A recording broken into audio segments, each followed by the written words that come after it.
Assalamualaikum warahmatullahi wabarakatuh. Perkenalkan, kami dari kelompok 4 kelas 10-3 dan kami di sini akan menjelaskan tentang biogeokimia. Sebelum itu, perkenalkan, nama saya Jihan Paradilah dan bersama teman-teman saya ada Ahla Lutfia, Arya Satya, Raihana, Setiawati Soleha, dan Muhammad Farhan. Kata biogeokimia berasal dari unsur bio yang berarti hidup, geo yang berarti lingkungan abiotik atau tanah, dan kimia yang berbicara mengenai reaksi suatu unsur atau zat. Jadi, daur biogeokimia merupakan perpindahan unsur-unsur kimia melalui makhluk hidup dan lingkungan abiotik, tanah, dan air. Dalam daur biogeokimia ada dua macam, yaitu daur edafik dan daur atmosferik. Daun edafik merupakan daur yang unsur kimia pada daur tersebut tidak pernah membentuk gas di udara. Namun, daur atmosferik adalah daur yang unsur kimia pada unsur tersebut mengalami fase berbentuk gas di udara. Daur biogeokimia berfungsi mengatur keseimbangan ekosistem. Peranan geobiokimia dalam kehidupan adalah daur biogeokimia dapat membantu kehidupan yang masih berlangsung di bumi. Misalnya pada siklus oksigen, manusia dan makhluk hidup membutuhkan oksigen untuk membantu proses respiratori. Oleh karena itu, hilangnya oksigen berarti kehidupan akan serta merasa terancam. Daur biogeokimia mengalami peran penting dalam kehidupan untuk menunjang kelangsungan makhluk hidup. Fungsi daur biogeokimia adalah pendauran yang pada umumnya berfungsi mempertahankan kuantitas dari suatu barang agar tetap sama atau setidaknya tidak berkurang secara spontan. Macam-macam siklus biogeokimia ada 5, yaitu siklus air, siklus karbon dan oksigen, siklus fosfor, siklus sulfur, dan siklus nitrogen. Selanjutnya ada siklus air. Air dari area atau wilayah berbeda akan menguap, mendingin, dan mengembun, dan jatuh kembali ke bumi sebagai hujan. Siklus biogeokimia ini bertanggung jawab untuk menjaga kondisi cuaca air dalam berbagai bentuknya, berinteraksi dengan lingkungan, dan mengubah suhu dan tekanan atmosfer. Tahapan siklus air yaitu yang pertama, air di permukaan bumi akan menguap atau yang bisa disebut dengan evaporasi. Yang kedua, di udara, air tersebut akan menjadi awan dan mengalami kondensasi. Yang ketiga, terjadi hujan, air turun kembali ke permukaan. Dan oksigen. Proses timbal balik fotosintesis dan respirasi seluler bertanggung jawab atas perubahan dan menggerakkan karbon. Terus naik terusnya CO2 dan O2 atmosfer secara musiman disebabkan oleh penurunan aktivitas fotosintetik dalam skala global. CO2 dan O2 ke atmosfer melalui respirasi hampir menyeimbangkan pengeluaran melalui fotosintesis. Sumber karbon di dalam CO2 di dalam fotosintesis tumbuhan mati, karbon tersimpan di dalam fosil. Makhluk hidup bernapas mengeluarkan CO2. Dipakai untuk fotosintesis, hewan mati, karbon tersimpan di dalam fosil. Fosil bahan bakar CO2 terlepas kembali ke udara.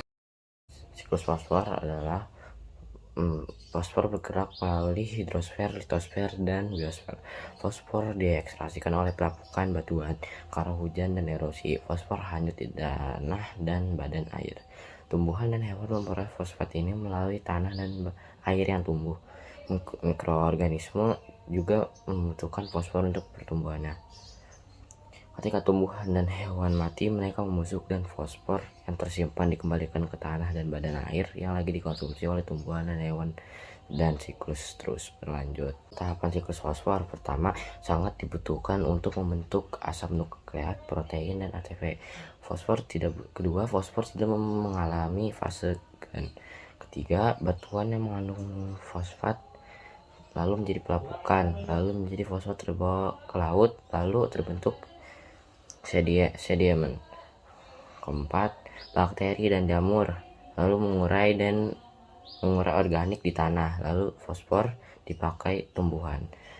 Terakhir, kelima, yaitu fosfat di tanah terus digunakan oleh tumbuhan, lalu dimakan herbivora, lalu dimakan karnivora, lalu fosfat keluar melalui urin dan feses.